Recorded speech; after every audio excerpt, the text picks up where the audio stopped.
Okay, ready to dive into something a little awkward. Oh, yeah. Money and relationships. I'm not talking about, you know, date night. Right. I mean, like how money, it's like a secret language, between couples. Right. It really impacts like everything. Yeah. Trust and how you communicate, how you handle like power, who's got more, who's got less. Yeah, definitely. And we've got some really cool research here that suggests that couples who can master that, who can talk about money well, Oh, yeah. they're actually way happier. It is fascinating because it's not just about the numbers, right? Right. Money becomes a symbol for, like, deeper needs and desires in a relationship. Yeah. Think about it. Like, arguments about finances, Yeah. they rarely stay about the money itself. Well, never. Never. It quickly becomes about, feeling unheard. Right. Or a lack of control or even resentment. Mm-hmm. And that could really do a number on a relationship. Mm-hmm. You're so right. And that makes me think of like one of the biggest things that comes up in the research we've got Yeah. is that classic like saver versus spender. Oh, yeah. One person's like super meticulous budgeter and the other's like, hey, let's go to Fiji. I just bought tickets. Yes. The classic. Classic. It's a classic for a reason. It taps into some, like, deep-seated psychological differences. Uh-huh. It's not just about, personality quirks. Yeah. It often goes back to, like, how we were raised. Oh, yeah. Individual experiences with money. Yeah, yeah. And even, like, how much risk we're comfortable with. I like that. And understanding those differences can make a huge difference Huge. in how you approach these conversations with your partner. Yeah, it's not about like right or wrong. It's like, oh, we approach this differently and that's okay. Exactly. But what about what happens when you throw in things like unequal income? I mean, our sources really go into how that can impact like the power dynamic of the relationship. Yeah, it's a tricky situation. Yeah.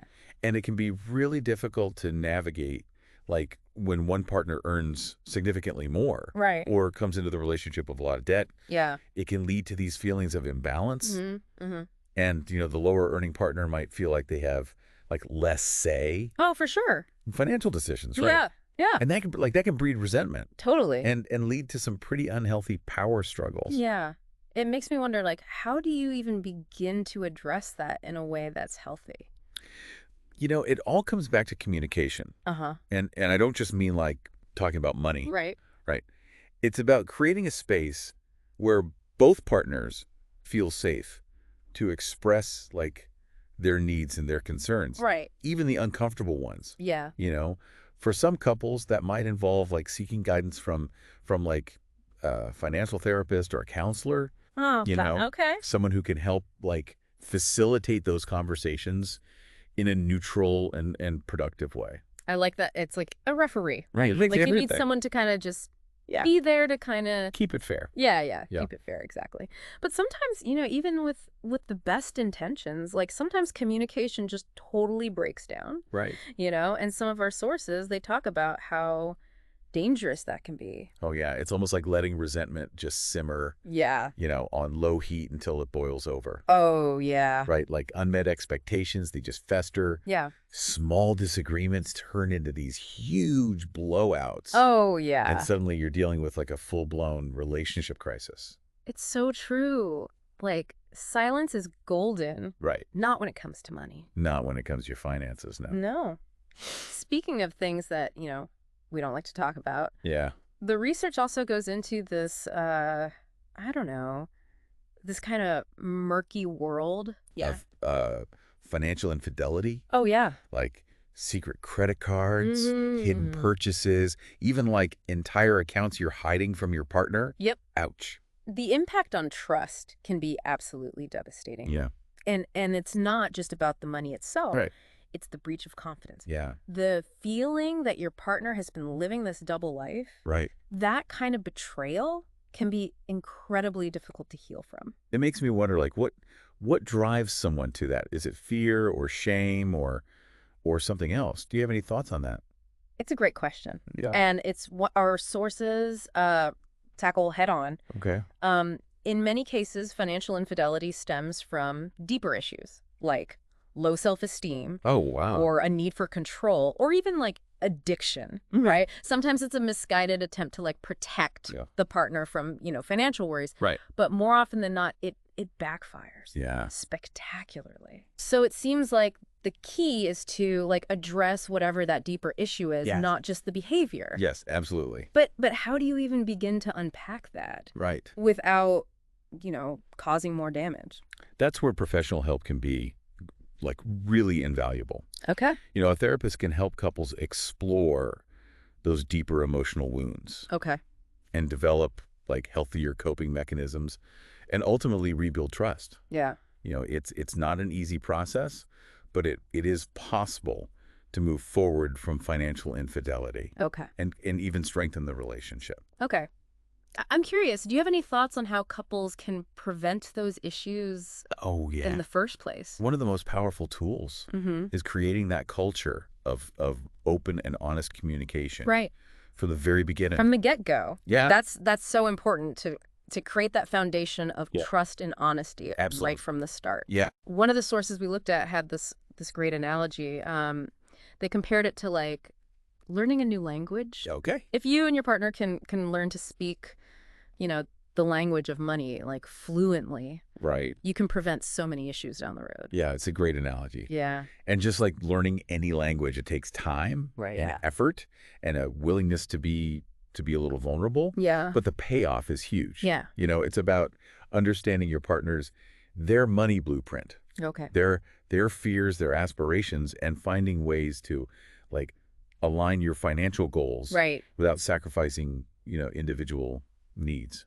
I love that money blueprint. Yeah. That really makes you think about like all the different experiences we have, right? Yes. That shape how we view money. Absolutely. Speaking of blueprints, one of the biggest financial milestones for couples is buying a house. Oh, yeah. And let's be real, it can be a total pressure cooker. Huge decision, Huge. both financially and emotional. And it's often the first time couples have to like make a major joint purchase, Right. which can really test their ability to communicate and compromise. You're telling me, I remember when my partner and I bought our first place. Yeah. We had like totally different visions. Oh. They wanted like a fixer-upper, something with character. Okay. I just wanted something move-in ready. Right. Right. And it took a lot of patience and creative compromise Yeah. to find something we both actually loved. Yeah. That's so relatable. Yeah. And it highlights like how important it is to discuss your non-negotiables. Okay. Your must-haves, Alright. your willingness to compromise before you even start looking. Before you even start. Yeah. Ah, that's huge. And it's also crucial to be on the same page about like your budget, Yeah. your down payment, and how much you're comfortable spending each month on mortgage payments. It's almost like, having a game plan. Yeah. Like know the rules of the game before you even get on the field. Exactly. And having a financial advisor on your team can be like having a coach, Oh, okay. in your corner, Yeah. helping you navigate the complexities of mortgages and property taxes, Right. all those hidden costs that can sneak up on you. Yeah, speaking of hidden costs, our research also touches on something that I think can be tricky to navigate. Financial support for family members. Oh, yeah. It's this delicate balance, right? Yeah. Of honoring family obligations and also protecting your own financial well-being Right. as a couple. It's a sensitive issue. It is. And one that can trigger a lot of guilt and resentment For sure. if it's not handled, openly and honestly. Yeah. One of the sources recommends setting clear boundaries Yeah. with both your partner and your family members. Mm-hmm. It's about having those difficult conversations. Yeah. And making sure everyone understands like your financial limitations. Right. It's not about being selfish or uncaring. It's about, protecting your own financial security. Right. And making sure that you're able to meet those shared goals Yeah. as a couple. It's about finding that sustainable balance Yes. between supporting your loved ones and safeguarding your own financial future. Right. Right. Right. Now, before we move on, I want to circle back to something you mentioned earlier. Okay. Those different money blueprints Oh, yeah. Tell me more. we bring into relationships. Yes. Well, one of the things that really fascinated me Yeah. in our research was this idea that our early experiences with money Uh-huh. can have like a profound impact on our financial behaviors as adults. Oh, absolutely. I'm a total believer in that. Yeah. My parents were so frugal growing up. Okay. And I think it's definitely shaped how I view money. Right. I'm a planner. Okay. I like to save. Yeah. And I get anxious when I feel like I'm overspending. That's a perfect example Yeah. of how those early money messages can stick with us. Right. And it's not just about our parents. Right. It's also about the cultural messages we absorb, Yeah. the economic circumstances we grow up in, Yeah. even the stories we tell ourselves about money. It's all tied together. It is. So how do we start to unravel those messages Right. and create a healthier relationship with money, both individually and as a couple? One of the first steps is simply becoming aware Okay. of those patterns Right. and beliefs. Mm-hmm. Ask yourself, where did my money mindset come from? Okay. What are my core beliefs about money? Right. How do those beliefs impact my financial decision? Yeah. And then have those same conversations with your partner. Right. You know? It's like shining a light on those subconscious scripts that are running in the background, right? Yes, and once you've identified those Yeah. patterns, you can start to challenge them Uh-huh. and rewrite them if Mhm. necessary. This is reminding me of something we talked about in a previous deep dive. Okay. The concept of financial therapy. Yes, and one of the key principles Yeah. of financial therapy is that it's not just about managing money. Right. It's about understanding the emotional and psychological factors Right. that influence our financial behaviors. It's about addressing those deeper emotional needs Yes. and creating a more holistic approach exactly. to financial well-being. And it's not just for people who are struggling financially. right. It can be incredibly beneficial Yeah. for any couple Uh-huh. who wants to improve their communication, strengthen their bond, and create a more aligned and fulfilling financial future. It makes me think about how often we just compartmentalize money Yeah. as this separate practical thing. Yeah, But really it's so intertwined with our emotions, it is. our values, our overall sense of well-being. I couldn't agree more. And when we start to see money through that lens, it can completely transform how we approach financial decisions, both individually and as a couple. So we've talked a lot about communication Mhm. and understanding those different money blueprints Mhm. and seeking professional help when needed. Mhm. What about some practical tips? Yeah. For actually creating a more harmonious Right. financial life as a couple, where do we even begin? Well, one of the most fundamental steps Mm-hmm. is creating a budget. Okay. And I know the word budget I know, right? can make people cringe. Yeah. It really does get a bad rap. It does. But it doesn't have to be about deprivation. It's No. about creating a plan for It's- your money right. so you can actually achieve your goals and live the life you want. And there are so many different budgeting methods out There there. really are. It's about finding one that works for your personality and your lifestyle as a couple. Some people prefer the 50-30-20 rule, Yeah, that's a popular one. where you allocate 50% of your income to needs, Okay. 30% to wants, Mm-hmm.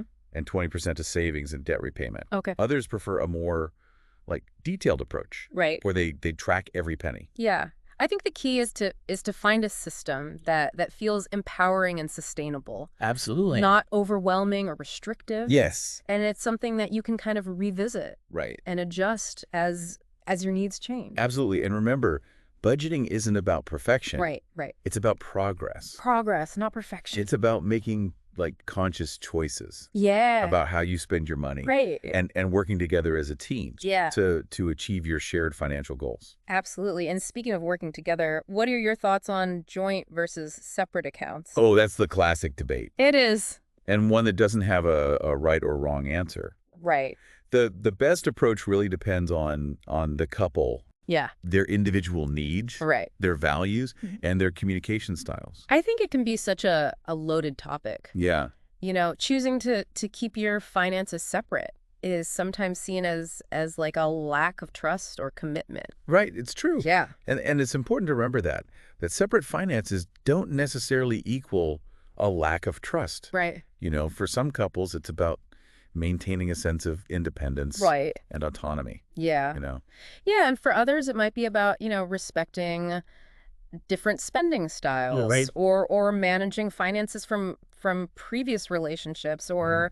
or family obligations. Exactly. And the beauty is you don't have to choose just one approach. Okay. You can have a hybrid system I was gonna say, right? Like a hybrid. where you have a joint account for shared expenses Okay. and separate accounts for personal spending. I love that. Yeah. It's about finding that system that feels fair Yeah, right. and transparent and empowering for both partners. Exactly. And it all comes back to that open and honest communication. Right. What are your needs and expectations? Mm. What feels comfortable and secure for both of you? Yeah, and I think it's important to revisit those conversations, Oh, yeah. periodically as your circumstances change, Absolutely. as you hit different milestones, Yeah. as your financial goals evolve. And speaking of milestones, Yeah. one of the most uh, significant financial events Oh, yeah. in a couple's life is getting married. It is. It's such a joyous time, but it can also be a time of like major financial upheaval. Oh, yeah. It's a lot. Definitely. Yeah. And one of the topics that often comes up during like premarital counseling Yeah. is the dreaded prenuptial agreement. Ooh, yeah, that can be a touchy subject. It can. For sure. But one of the things our sources highlighted is that prenups are becoming increasingly common. Really? And not just for the wealthy Right. or for couples entering into second marriages. Interesting. It seems like more and more couples are seeing them as a practical way to protect their individual assets. Right. Clarify like financial expectations Yeah. and even prevent like potential conflict down the road. Yeah, I mean it almost takes the emotion out of it, right? Right. And lets you, approach it like a business partnership. Exactly. Make sure both parties feel secure. And it can help you identify like potential areas of disagreement Oh, okay. or different expectations about finances Yeah. before you say I do. That's huge. Yeah. Yeah, it's funny because we often think about love and money as these separate things, Right. but they're so intertwined. They absolutely are. Yeah. And one of the things our research really emphasizes Yeah. is that money doesn't have to be a source of conflict Right. or tension in relationships. It's all about how you approach it, It is. right? With open communication, Yeah. mutual respect, and a willingness to learn and grow together. It's a journey, Yeah. not a destination. Right. There will be bumps in the road, disagreements, unexpected expenses. That's just life. It is. That's part of it. But approaching those challenges with open communication, mutual respect, and a willingness to learn Yeah. can make all the difference. Absolutely. And I love that you emphasize the importance of seeking professional help, Yes. when needed. Yeah. Because sometimes having that objective third party can be the key to kind of unlocking those communication blocks. It's like having a financial coach in your corner, Yeah, I like that. helping you navigate the complexities and find solutions that work for both of you. As we wrap up this section, I'm curious, what's one piece of advice Okay. you would give to couples who are just starting to have those money conversations? I would say start with curiosity, Okay. not judgment. Yeah. Approach it as an opportunity to learn Yeah. about each other's, money blueprints. Yeah. Those deep-seated beliefs and experiences that shape how you view finances. Right.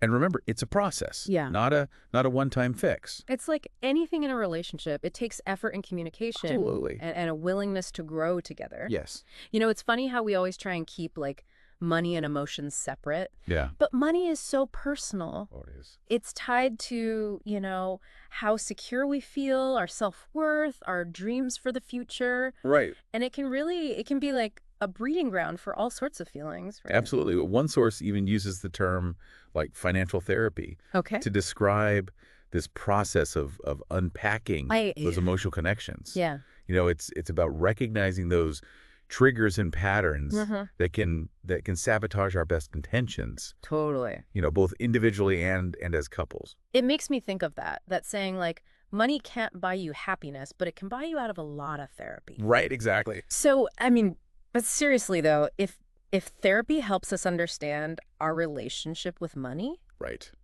I mean, that's a win, right? Absolutely. So any tips for navigating those conversations about money that are so emotionally charged?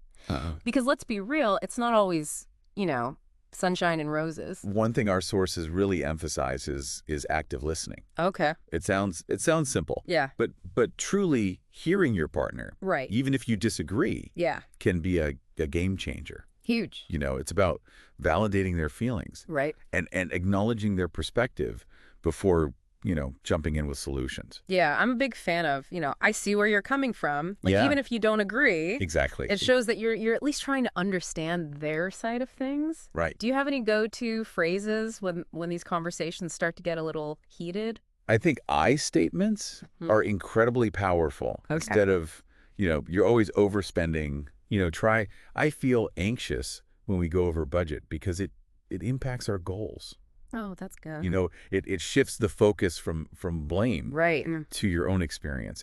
And it's less likely to, like, trigger defensiveness. Right. Right. You know? Yeah, it's about owning your feelings without pointing fingers. Exactly. So, okay, let's lighten things up a little. Okay. One of our sources suggested like incorporating humor, All right. which sounds a little risky, but also kind of brilliant. It can be. Yeah. Laughter can be a great diffuser. Yeah. Of course, not making light of serious issues, Right. but finding ways to inject a little playfulness Mm-hmm. can really shift the energy in a positive way. Right. Yeah, maybe it's about finding the absurdity in it. Like, honey, I love you, but our credit card statement looks like we're funding a small country or something. Exactly. It's a reminder that you're in this together. Yeah. And even amidst the challenges, you can find these moments of connection and even humor. Right. Right. This has been such an eye-opening deep dive. Yeah, it has. Like the big takeaway for me is that money isn't just about, these spreadsheets and budget. Yeah. It's about, the emotional intelligence that we bring Exactly. to these conversations. I couldn't agree more. Yeah. And what's been so inspiring is that our sources all emphasize the power of teamwork. Teamwork makes the dream work, right? It does. You and your partner are on the same team working towards those shared goals. Yeah, it's that us against the world mentality. Yeah. But in this case, it's us against the financial chaos. Exactly. And it's a journey, not a destination. Right. There are going to be bumps in the road. Absolutely. Disagreements, unexpected expenses. It's life. That's life. Right. But approaching those challenges with open communication, mutual respect, a willingness to learn, it can make all the difference. It can. And I love that you emphasize the importance of seeking that professional help when needed. Yes. Because sometimes having that objective third party can really be the key to unlocking those communication roadblocks. Absolutely. It's like having a financial coach in your corner. Yeah, it really is. Helping you navigate the complexities and find solutions that work for both of you.